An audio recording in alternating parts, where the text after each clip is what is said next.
রাখতেন। সোমবার বৃহস্পতিবার সুযোগ হলে রোজা রাখবেন। যারা রোজা রাখবে তাদের জন্য ইন দ্য ডে অফ জাজমেন্টে আল্লাহ স্পেশাল একটা গেট বানাবে জান্নাতে ঢোকার জন্য। ওইটার নাম হচ্ছে রাইয়ান। মান দাখালাহু লাম ইয়াজমা আবাদা। একবার who can enter within this door he will never be thirsty again. একবার যে দরজা দিয়ে জান্নাতে ঢুকতে পারবে আজীবনের জন্য তার গলার তৃষ্ণা মিটে যাবে। তো এই রাইয়ান দরজা দিয়ে ঢুকতে হলে আমাদেরকে মাঝে মাঝে সুন্নাত নফল রোজা রাখার অভ্যেস করতে হবে। রাজি আছেন তো? অনেক মুরব্বীরা রাখতে চায়, তো রাখতে চায় কিন্তু নিয়ম জানে না। অনেকে শুধু শুক্রবারে রোজা রাখে, এটা মাকরু।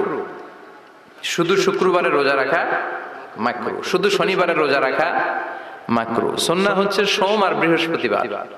বিষ্ণুনবী সোমবার রোজা রাখতেন। সুইলা আন ইয়াউমিল ইসনাইন, নবীকে জিজ্ঞেস করা হলো, নবী সোমবারে রোজা রাখেন কেন?